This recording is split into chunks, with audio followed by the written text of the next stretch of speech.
जय हिंद दोस्तों, फिर से स्वागत है आपका मेरे YouTube चैनल त्रिशूल RBC हब में, जिसमें हम पढ़ रहे थे 9th क्लास की साइंस की NCERT विज्ञान विषय हिंदी मीडियम में, जिसमें हमने कल पार्ट नंबर 3 चैप्टर नंबर 3 का एक पार्ट 1 अपलोड कर दिया था, जिसमें हमने पढ़ा था परमाणु का इतिहास तथा रासायनिक संयोजन के जो नियम थे, 2 नियम थे, द्रव्यमान संरक्षण का नियम व स्थिर अनुपात का नियम, जिसमें से एक को अच्छे से एक्सप्लेन करके उसका न्यूमेरिकल तक कर लिया था, द्रव्यमान संरक्षण का नियम। यदि किसी ने वो वीडियो नहीं देखा हो तो इससे पहले वो वीडियो देख के इस सेकंड पार्ट को देखें। आज हम पढ़ेंगे दूसरा नियम, जिसका नाम है स्थिर अनुपात का नियम।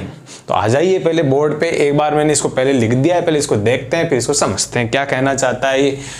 किसी यौगिक में स्थित तत्वों के द्रव्यमानों का अनुपात स्थिर होता है, चाहे इसे किसी स्थान से प्राप्त किया हो अथवा किसी ने इसे बनाया हो। अब इसको अच्छे से एक्सप्लेन करता हूं मैं, ये नियम क्या कहना चाहता है कि जैसे मान लो आपने कोई यौगिक बनाया है, ये लीजिए यौगिक पढ़ लिया आपने, चैप्टर नंबर 2 में यौगिक को खूब अच्छे से पढ़ाया गया है। यौगिक में 2 या 2 से अधिक तत्व एक निश्चित अनुपात में आकर रासायनिक संयोजन करते हैं, रासायनिक अभिक्रिया करते हैं, तो यौगिक का निर्माण होता है। तो आ जाइए, ये जल एक यौगिक है, आपको पता है जल क्या है, यौगिक। ये लीजिए, अब इसमें आप इनके द्रव्यमानों का अनुपात निकालो। इसमें 2 जने हैं, हाइड्रोजन है और ऑक्सीजन है, तो हाइड्रोजन का अनुपात निकालो भाई। हाइड्रोजन का द्रव्यमान अनुपात तो बाद में निकालेंगे, पहले द्रव्यमान निकालो। तो ध्यान रखना, हाइड्रोजन का द्रव्यमान एक जने का 1 होता है। तो यहाँ कितने हाइड्रोजन हैं? 2 हाइड्रोजन। तो कितना हो गया द्रव्यमान? 2 हो गया। कि सर ये द्रव्यमानों का कैसे पता चलेगा? तो ये द्रव्यमानों की अभी आपको एक सारणी बनाई जाएगी, उसमें द्रव्यमान का पता लग जाएगा कि इसका इतना द्रव्यमान होता है। लगभग 20 या 30 तत्वों का तो अपन याद कर लेते हैं, और बाकी तत्वों का यदि बुक क्वेश्चन यानी आपके पेपर में क्वेश्चन आता है तो उसमें आपको दिया हुआ आता है कि भाई इसका द्रव्यमान इतना माना जाए या इतना होता है। तो घबराने जैसे कुछ भी नहीं है, 20-30 का तो अपन याद करेंगे और बाकी का क्वेश्चन में दिया हुआ आता है। तो हाइड्रोजन का द्रव्यमान 1 होता है, कितने हाइड्रोजन है? 2, यानी उस यौगिक में टोटल द्रव्यमान निकालना है अलग अलग। हाइड्रोजन का निकाल लिया, अब आ जाओ किसका निकालेंगे? ऑक्सीजन का द्रव्यमान। तो ऑक्सीजन का ध्यान रखना, 1 ऑक्सीजन का 16 होता है। अभी के लिए ध्यान रखो, आगे बता देंगे। अब इसका रेशियो निकालो, अनुपात निकालो, तो 2:16। इसको इजी करो, सरल करो, काटो जितना कट सकता। तो आपने इसको काटा तो ये आ गया 1:8। 2 का भाग दिया, इधर भी 2 का भाग दिया, तो दोनों साइड सेम संख्या का भाग जाना चाहिए। जब तक देते रहो, जब तक कि वो संख्याएं कटती रहें, छोटी से छोटी संख्या नहीं आ जाती। 1:8।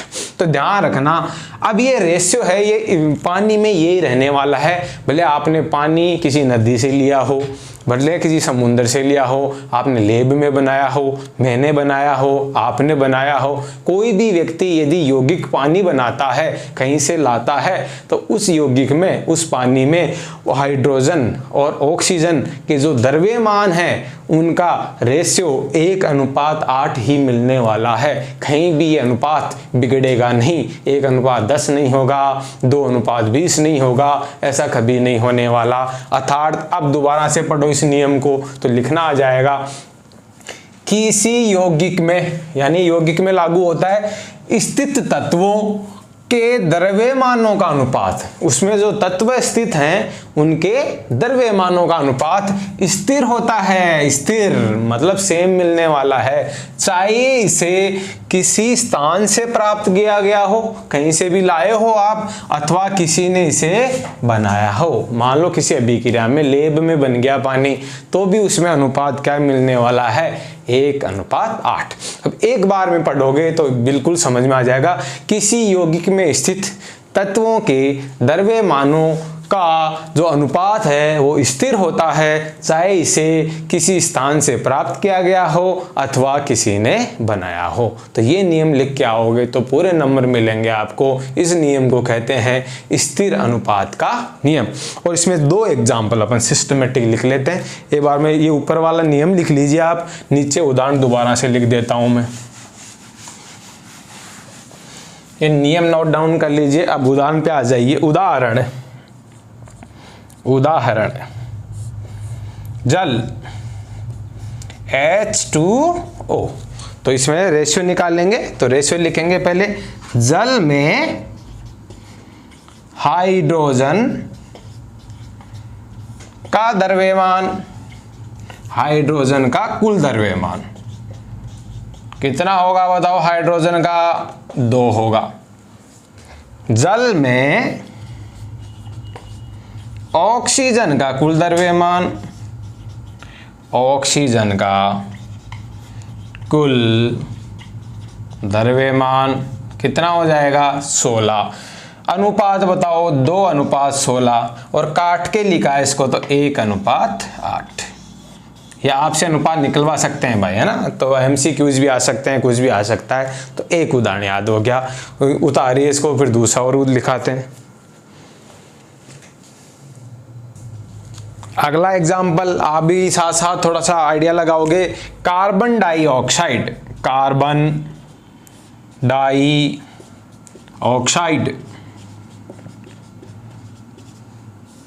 जिसको क्या कहते हैं? CO2। चलो भाई, इसमें कार्बन का कुल द्रव्यमान बताओ। कार्बन का कुल द्रव्यमान, तो कार्बन 6 नंबर पे आता है, तो इसका द्रव्यमान होता है 12। एक बार के लिए बता देता हूं मैं आपको। ऑक्सीजन का कुल द्रव्यमान,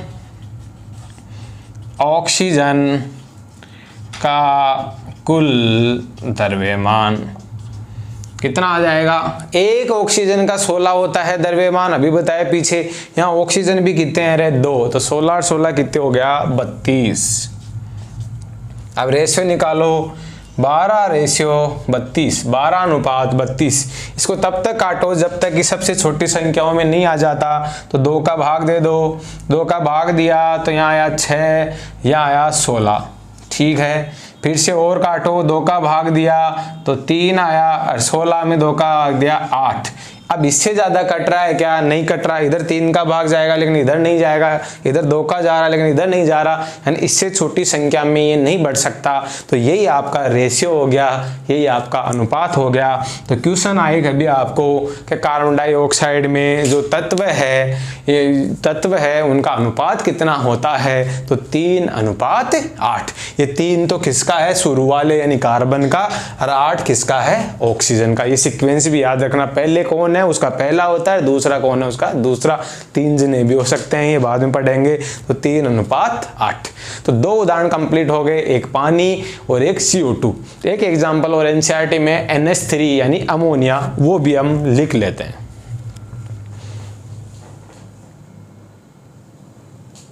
तीसरा एग्जांपल और देख लो भाई, अमोनिया। जितनी प्रैक्टिस उतना बढ़िया। अमोनिया, तो देखो क्या लिखूंगा मैं? अमोनिया में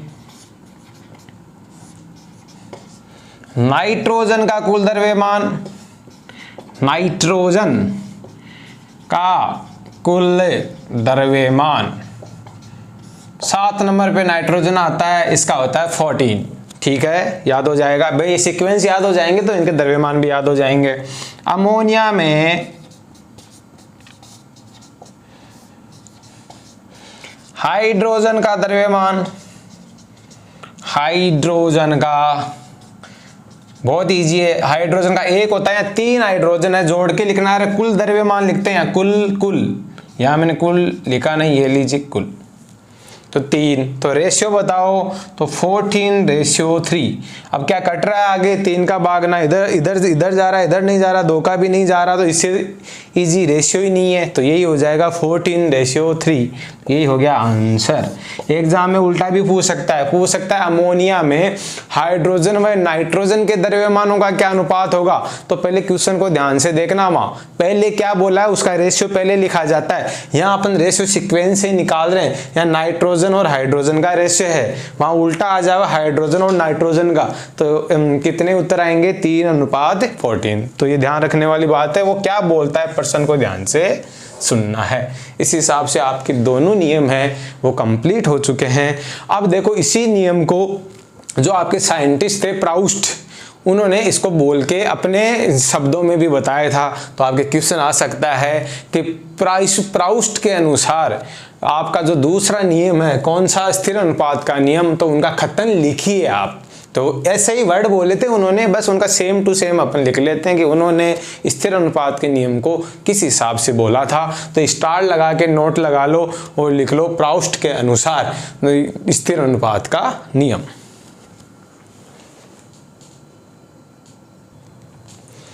आ जाइए, प्राउस्ट के अनुसार स्थिर अनुपात के नियम का कथन। ऐसे जब भी क्वेश्चन आते हैं तो सेम टू सेम लिखने होते हैं कि प्राउस्ट ने क्या बोला। एक बार के लिए फटाफट से देख लेते हैं, बहुत इजी है। किसी भी यौगिक में, वही लाइन है, बस उनको इधर उधर करके बोल दी।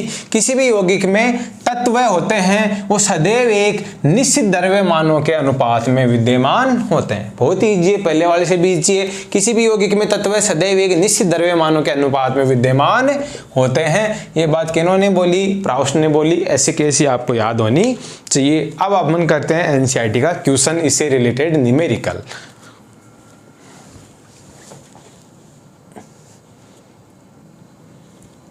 ये ऐसा क्वेश्चन आपके एग्जाम में आएगा। जो क्वेश्चन है एनसीईआरटी का, आपकी बुक का ही है, जो बीच बीच में क्वेश्चन दिए हुए आते हैं, मैं सब करवा रहा हूँ। पहले क्वेश्चन को ध्यान से पढ़ो।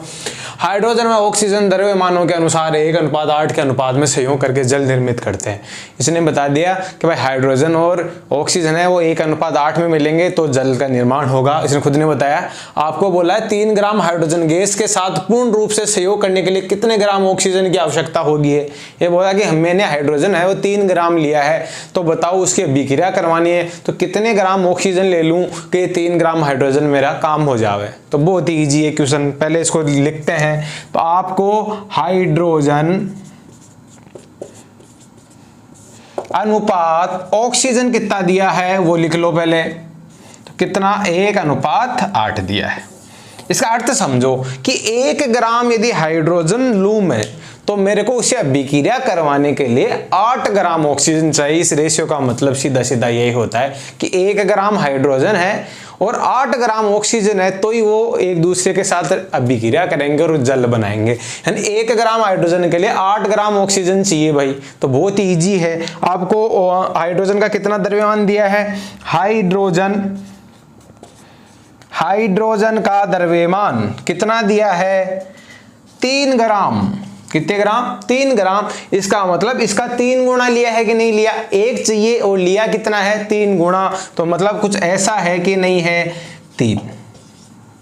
यानी 1 होता है, ये 1 अलग पेन लेता हूं मैं, ये 1 होता है, ये तो होता है अनुपात और ये है गुणक। ऐसे याद रखो कि अनुपात का 3 गुना लिया है आपने तो 3 हुआ है। तो ऐसे ही ऑक्सीजन भी होना चाहिए। तो अतः ऑक्सीजन का द्रव्यमान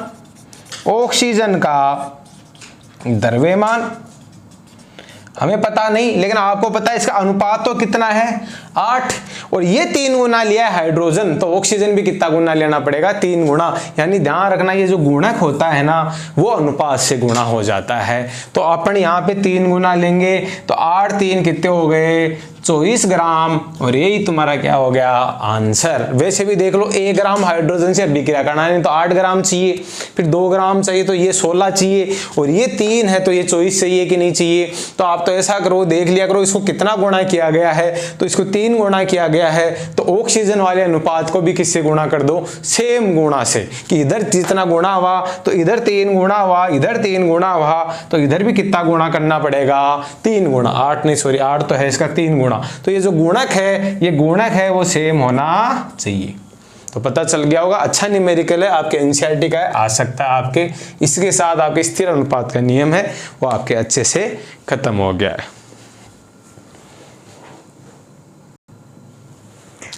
रासायनिक संयोजन के दोनों नियम आपने पढ़ लिए, उसके न्यूमेरिकल कर लिए दोनों के एक एक, वो अच्छे से आ गए। अब आ जाओ चैप्टर को आगे बढ़ाते हैं अपन।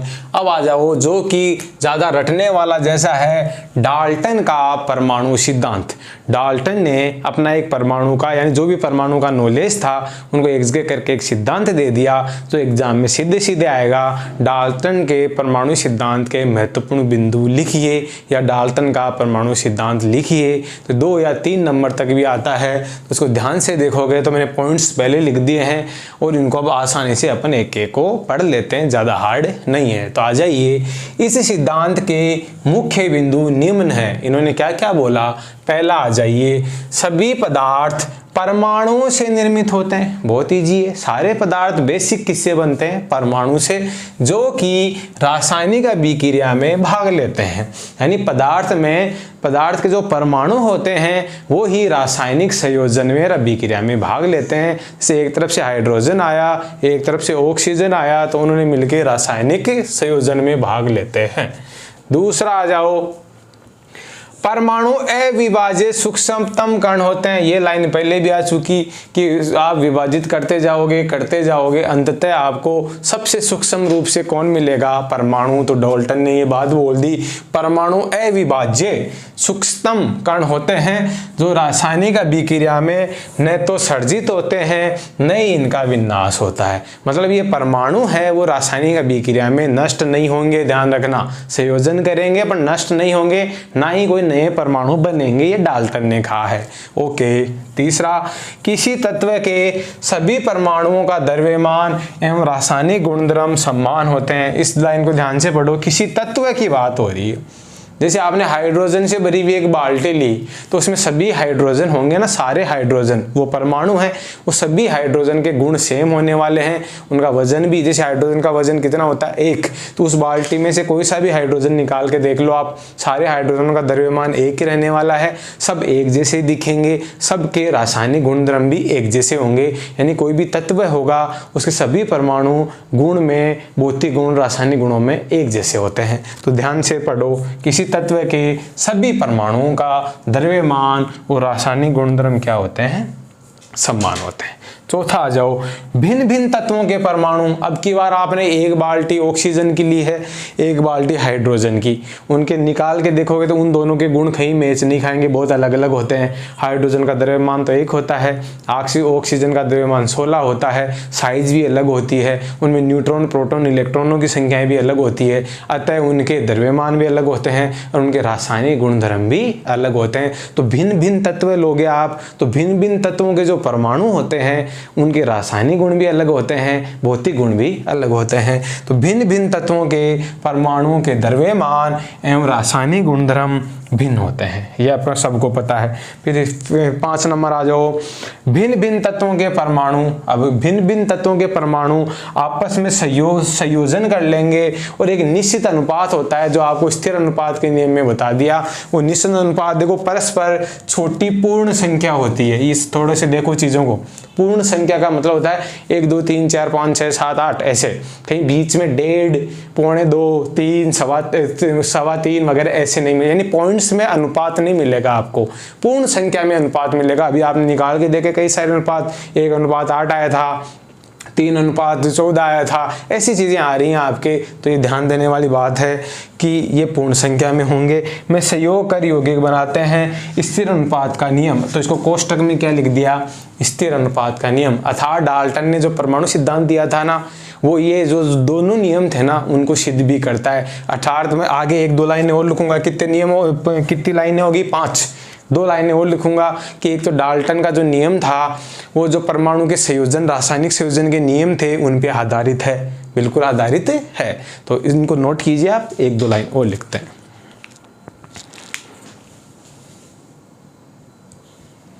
आपने डाल्टन की महत्वपूर्ण बिंदु पढ़ लिए थे, वो 5 बिंदु ही लिख के आने एग्जाम में जब आओ कि डाल्टन का परमाणु सिद्धांत क्या होता है। अभी 3 लाइनें उनका निष्कर्ष है कि भाई डाल्टन ने जो नियम दिया उसमें से क्या निकल के आया, तो ये 3 लाइनें उसके लिए, इसलिए तीनों पे स्टार लगा दिया ताकि पता रहे कि डाल्टन का क्या निष्कर्ष है लास्ट में। तो डाल्टन ने सिद्धांत के अनुसार सभी पदार्थ सूक्ष्म कणों से मिलकर बने होते हैं जिन्हें क्या कहते हैं, परमाणु। ये एनसीईआरटी की लाइन है, तो ये फिल इन द ब्लैंक्स में आती है। तो ऐसी लाइन आ गई और यहाँ पे आपको ब्लैंक आ गया, तो यहाँ पे क्या पढ़ना है, परमाणु। डाल्टन के सिद्धांत के अनुसार सभी पदार्थ सूक्ष्म कणों से मिलकर बने होते हैं, जिन्हें क्या कहते हैं, परमाणु कहते हैं। याद हो गया। डाल्टन का यह सिद्धांत रासायनिक संयोजन के नियमों पर आधारित था, बिल्कुल सही है। डाल्टन ने जो सिद्धांत दिया ना, ये उनकी व्याख्या जरूर करता है। 2 नियम थे, द्रव्यमान संरक्षण वाला और स्थिर अनुपात वाला, उनके अनुसार ये नियम फिट बैठता है, तो ये भी इजी है। डाल्टन के परमाणु सिद्धांत ने द्रव्यमान संरक्षण नियम जो नियम नंबर 1 है तथा स्थिर अनुपात नियम जो नियम नंबर 2 है की व्याख्या की थी। इनको डाल्टन ने अच्छे से भी समझाया भी था, बताया भी था। इस प्रकार से डाल्टन का परमाणु सिद्धांत खत्म हो चुका है, जो क्वेश्चन आने योग्य है, अतः इसको ध्यान से नोट करें और सीखें।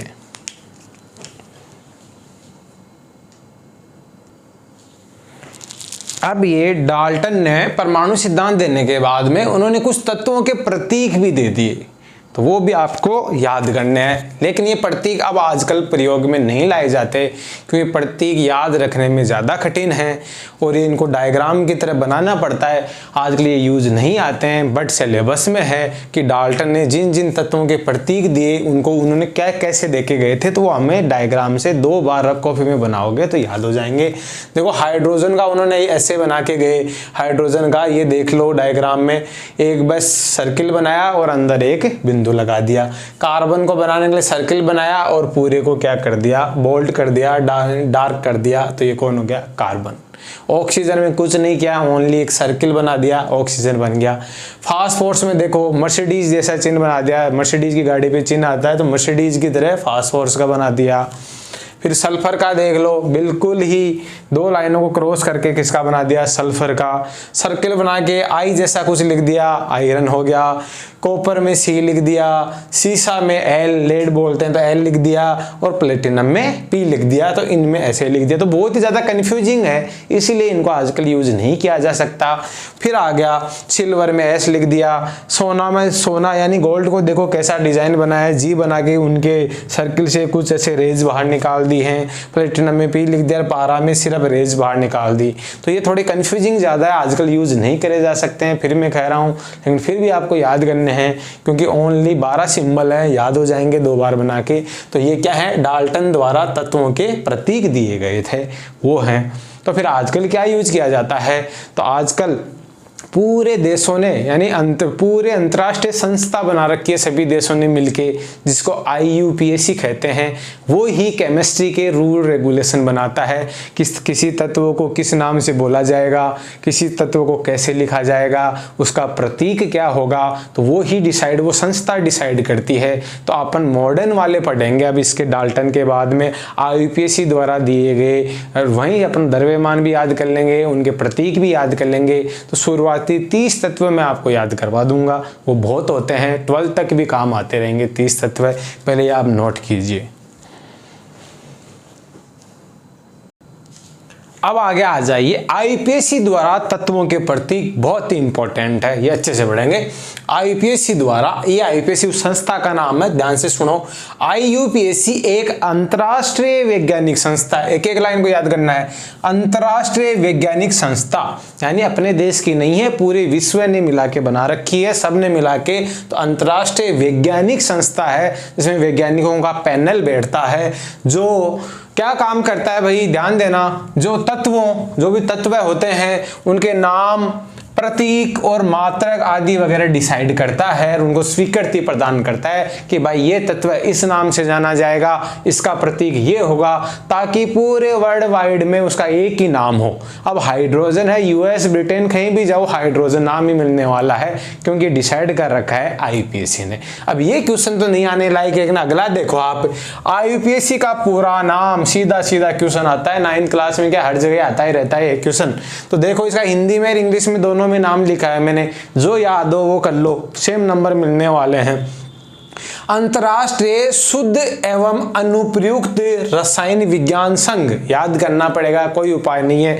अंतर्राष्ट्रीय शुद्ध एवं अनुप्रयुक्त रसायन विज्ञान संघ, ये याद नहीं हो रहा हिंदी वाला, इंग्लिश वाला ज्यादा इजी है। इंटरनेशनल यूनियन, ऐसे टुकड़ों में याद करो, international union of pure and applied chemistry, ये ज़्यादा इजी है। International union of pure and applied chemistry, याद हो जाएगा। तो ये तो रटना ही रटना है, याद कर लीजिए आप।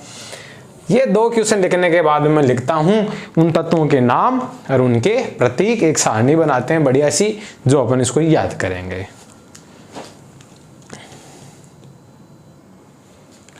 आ जाइए भाई, मैंने सारणी बना दी है, इसको अच्छे से समझते हैं, बहुत बहुत इंपॉर्टेंट है, पूरी केमिस्ट्री में आपके काम आएगा, पूरा साइंस में आपके काम आएगी। ध्यान से सुना, मैंने ये एनसीईआरटी से भी बढ़िया बनाई है, एनसीईआरटी में इतनी डिटेल नहीं, मैंने हर डिटेल को अच्छे से इकट्ठा करके बनाई है। यहाँ मैंने क्रम संख्या लिखी है, ये आवर्त सारणी में इसी क्रम पे पड़े हुए रहते हैं तत्व, जैसे उसमें 1 नंबर पे हाइड्रोजन मिलेगा तो उसी क्रम से पड़े हैं, तो ये क्रम संख्या उनका क्रम है, ध्यान रखना आप। ये तत्व का नाम है, मैंने हिंदी और इंग्लिश दोनों में लिख दिया है, आप हिंदी में याद कर लो, काफ़ी है। इनके प्रतीक, जो डाल्टन वाले प्रतीक है वैसे प्रतीक नहीं है, सिर्फ यहाँ पे उनके अक्षरों से यानी वर्ड से, उनसे लेटर से ही क्या बना दिए गए, प्रतीक बना दिए गए। इनके परमाणु क्रमांक है, क्रमांक का मतलब आवर्त सारणी में कितने नंबर पे हैं, मतलब जो क्रम संख्या होती है वही क्या होता है, परमाणु क्रमांक। ध्यान रखना, एक परमाणु क्रमांक कितने नंबर पे है। और ये परमाणु में द्रव्यमान, जो आपको द्रव्यमान की अभी पिछले उदाहरण में जरूरत पड़ रही थी रासायनिक संयोजन वाले नियमों में, तो वो द्रव्यमान यहाँ पे आ गया है जो अपन याद करेंगे। चलिए अपन एक एक को पढ़ लेते हैं, फिर आप रफ कॉपी में लिख के याद करें इनको। 1 नंबर पे आता है हाइड्रोजन, हाइड्रोजन इसका प्रतीक क्या होता है, H। 1 नंबर पे आता है आवर्त सारणी में, और इसका द्रव्यमान भी कितना होता है, 1। ध्यान रखना, इसका परमाणु क्रमांक और द्रव्यमान दोनों ही क्या होते हैं, 1-1। दूसरा है हीलियम, अब हीलियम को He से लिखते हैं। ध्यान रखना, किसी भी परमाणु का सिंबल, तत्व का सिंबल या तो एक अक्षर से होगा तो वो कैपिटल लेटर होगा। ध्यान से सुनना नियमों को, एक होगा ओनली, यदि 1 लेटर होगा तो कैपिटल लेटर होगा, यदि 2 लेटर होंगे तो पहला तो कैपिटल लेटर होगा और दूसरा स्मॉल लेटर होगा। तो केमिस्ट्री में थोड़ा लिखते समय ध्यान रखते हैं छोटी छोटी बातों का, तो समझ में आ गई बात। पहला कैपिटल लेटर, यदि दूसरा है तो वो स्मॉल लेटर में आएगा। तो हीलियम में He, क्योंकि H तो हाइड्रोजन था तो He बना दिया किसका, हीलियम का। ये IPSC डिसाइड करती है। इसका परमाणु क्रमांक नंबर कितना है, 2, और इसका द्रव्यमान कितना होता है, 4 से, यानी 2 से गुणा हो गया 4 आया। कहीं ये 2 से गुणा नहीं होता है, ध्यान रखना, ये एक ऐसा तत्व है तो 2 से गुणा नहीं होता है। 3 नंबर पे लिथियम, लिथियम को बोलेंगे Li। 3 नंबर पे आता है तो 3 का कितना द्रव्यमान कितना है, 7। ये द्रव्यमान थोड़े आपको याद करने पड़ेंगे, सम संख्या वाले तो लगभग लोग डबल हो जाते हैं, कुछ अपवाद आएंगे बीच में, नोट करवा दूंगा मैं। अभी देखो वो पूरी पढ़ने के बाद मैं एक ट्रिक बताऊंगा थोड़ी सी कि ऐसे ऐसे से थोड़ा याद रखो। जो भी विषम संख्या वाले हैं ना, उनको डबल करके 1 जोड़ दिया करो। विषम संख्या वालों में क्या करोगे, डबल करके 1 जोड़ दिया करो, बट उनमें भी कुछ अपवाद है जिनको अलग से याद रखना है। चौथे पे आ जाओ, बेरिलियम 4 नंबर वाला, Be, इसका कितना होता है, 4 का कितना होता है, 9। अब की बार देखो सम संख्या वाले को भी डबल करके 1 जोड़ना पड़ा, तो कई बार ऐसे अपवाद याद रखने पड़ेंगे, तो उनको स्टार लगा देता हूं मैं। तो बेरिलियम में 9 होता है। बोरॉन, बोरोन को बी, इन दोनों में कंफ्यूजन रहता है। बेरिलियम में Be लिखते हैं और बोरोन में ओनली B लिखते हैं, थोड़ा नोट करके चलना दिमाग में। कितने नंबर पे आता है, 5 नंबर पे।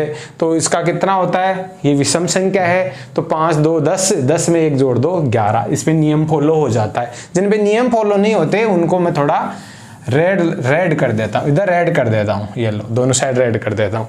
यहाँ नियम फॉलो नहीं हुआ, यहाँ नियम फॉलो नहीं हुआ, इनको थोड़ा अलग से याद रख लेंगे। फिर आ जाओ, बोरोन में तो फॉलो हो रहा है। कार्बन है, कार्बन है 6 नंबर पे आता है, 6 2 12 सम संख्या है, सम संख्याओं को सिर्फ डबल करना है, नियम फॉलो हो रहा है भाई, कोई दिक्कत नहीं है। फिर आ जाओ नाइट्रोजन, नाइट्रोजन को N से रिप्रेजेंट करते हैं, प्रतीक है, 7 नंबर पे आता है और इसका कितना होता है, 14 होता है, 14 होता है, तो ये भी सही है। लेकिन सही वैसे अपने नियम अनुसार सही नहीं है, विषम संख्या के हिसाब से इसका 15 होना चाहिए था, लेकिन इसका तो 14 ही है, इसलिए मैं इसको भी क्या कर रहा हूँ, गोला कर रहा हूँ। ये लीजिए, इनको अच्छे से याद रखना है। ऑक्सीजन है, ऑक्सीजन को ओ से लिखेंगे, 8 नंबर पे आता है। 16 है, सम संख्या का डबल हुआ है, कोई दिक्कत नहीं है, सही है एकदम। फ्लोरीन है या फ्लूओरीन भी बोलते हैं, एफ से लिखते हैं। 9 है और 19 हो गया, 9 इंटू 2 तो वो कितना हो गया 18, 18 में एक जोड़ा 19, तो ये नियम को फॉलो कर रहा है, एकदम सही है। फिर आ जा नियोन, नियोन को Ne से लिखते हैं क्योंकि N तो नाइट्रोजन हो गया, अतः इसको Ne से लिखते हैं। इसका 10 नंबर पे आता है, तो सम संख्या है तो 10 का डबल कर दो 20। तो ओनली 3 गोले हुए हैं, तीनों को थोड़ा ढंग से देख लो। हाइड्रोजन तो याद है, उसको कोई डबल वगैरह नहीं करना, एक एक होता है, तो हाइड्रोजन में तो कोई दिक्कत नहीं है। थोड़ा इन दो को याद कर लो, नाइट्रोजन को याद कर लो कि नाइट्रोजन 7 नंबर पे आता है, तो रूल के हिसाब से या ट्रिक के हिसाब से देखें तो 15 होना चाहिए था, लेकिन इसको डबल ही रखना है, तो 7 इंटू 2 14 ही रखना है, तो नाइट्रोजन का याद कर लो 14। एक थोड़ा सा इसका बेरिलियम का याद कर लो कि बेरिलियम सम संख्या है तो डबल ही होना चाहिए था ट्रिक के हिसाब से, बट डबल नहीं, इसको एक जोड़ना पड़ेगा, तो इसका कितना होता है 9 होता है। तो इस सारणी को अच्छे से नोट कर लो। ये 10 हुए हैं कंप्लीट, अभी 10 और लिखवाई जाएंगे इसके बाद में। इन 10 में से इन 3 को आपने अलग करके थोड़ा सा देख लो, नोट कीजिए। अब आ जाइए 11 से लेके 20 तक वाले और याद करते हैं। 11 पे सोडियम, 11 पे कौन है सोडियम, प्रतीक क्या है Na। ध्यान रखना नाम सोडियम है, एसओ आता है, बट प्रतीक क्या है Na, कुछ को अच्छे से याद करना पड़ेगा। 11 नंबर पे आता है, तो 11 है, विषम संख्या है, तो डबल करके कि एक जोड़ दो तो 23 हो गया। रूल फॉलो हो रहा है, उनमें तो कोई दिक्कत ही नहीं है। मैग्नीशियम Mg से लिखते हैं, 12 नंबर पे आता है, सम संख्या है, ओनली डबल करना है, 24 हो गया, कोई प्रॉब्लम नहीं है। फिर एल्यूमिनियम Al लिख दिया, 13 नंबर पे आता है, डबल करके एक जोड़ दीजिए, 27 हो गया, कोई प्रॉब्लम नहीं है। फिर आ जाओ सिलिकॉन या सिलिकन भी बोल देते हैं, थोड़ा बहुत इधर उधर इनमें हिंदी में चलता है, ध्यान रखना। सिलिकन तो 14 पे आता है, डबल कर दो 28, 28 हो गया। तो अभी तक तो कोई अपवाद जैसा कुछ नहीं आ रहा, अपने नियम के अनुसार इनको देख सकते हैं, बस इनके याद कर लो सीक्वेंस से, तो फिर याद हो जाएंगे। फास्फोरस P से लिखते हैं, 15 नंबर पे आता है, तो यहाँ कितने हो गए 15 है, विषम संख्या है, जिनमें 2 का भाग नहीं जाता वो विषम संख्या है, तो 15 दूनी 30, 30 में एक जोड़ दो 31, 31 हो गए। सल्फर S से लिखते हैं, 16 नंबर पे है, डबल कर दो 32, इसका द्रव्यमान हो जाएगा। थोड़ा सा स्टार लगा लूँ, क्लोरीन ये अलग ही है बिल्कुल ही, ये क्लोरीन Cl से लिखते हैं, 17 नंबर पे आता है, रूल के हिसाब से तो 35 होना चाहिए था, बट इसका याद करना, इसका पॉइंट में होता है 35.5, याद कर लो इसका, ये ज़्यादा आता है भाई तुम्हारे, तो इसको मैं हाईलाइट कर देता हूँ, क्लोरीन को 35.5। आर्गन तो बिल्कुल ही अलग होता है, आर्गन है Ar से लिखते हैं, 18 नंबर पे आता है, इसमें कोई सा रूल फॉलो नहीं होता, इसका 40 होता है, यानी थोड़ा ज़्यादा होता है। 18 को डबल करते तो 36 या 36 होना चाहिए था, बट इसका द्रव्यमान 40 होता है, बिल्कुल इसको अच्छे से अंडरलाइन कर लो। ये ऐसी चीज़ें ज़्यादा आप पूछी जाती हैं जिनका थोड़ा सा कुछ अलग सा होता है। फिर आ जाओ पोटेशियम, पोटेशियम को K से लिखते हैं, ध्यान रखना पोटेशियम को K से लिखते हैं, अपनी बॉडी में पाया जाता है, 19 नंबर पे आता है, रूल फॉलो, इसको गोला नहीं करना है, रूल फॉलो हो रहा है। 19 का डबल करके एक जोड़ दो 39 होता है, एकदम सही है। तो यहाँ देखो इसके पहले वाले का ज़्यादा है, तो ये थोड़ा अलग है बिल्कुल आर्गन। फिर लास्ट में 20 नंबर पे कैल्शियम, जो अपनी हड्डी और दांतों में पाया जाता है, 20 नंबर पे आता है, रूल फॉलो करता है 40। तो कुछ नहीं, 3 तो वहाँ गोले करे थे, 2 ये, 5 जनों को थोड़ा अलग से याद रखना है, बाकी 15 जने हैं वो अपने रूल के हिसाब से चलते हैं कि सम संख्या वालों का द्रव्यमान डबल हो जाएगा और विषम संख्या वालों का डबल करके एक जोड़ देंगे। तो आज आपने खूब अच्छा कंटेंट सीखा है। यदि आपको वीडियो पसंद आया तो ग्रुप में शेयर करें, लोगों को बताएं, शेयर करें, चैनल को सब्सक्राइब करें, लाइक करें। इसी के साथ जय हिंद, जय भारत। कल अगला पार्ट अपलोड किया जाएगा।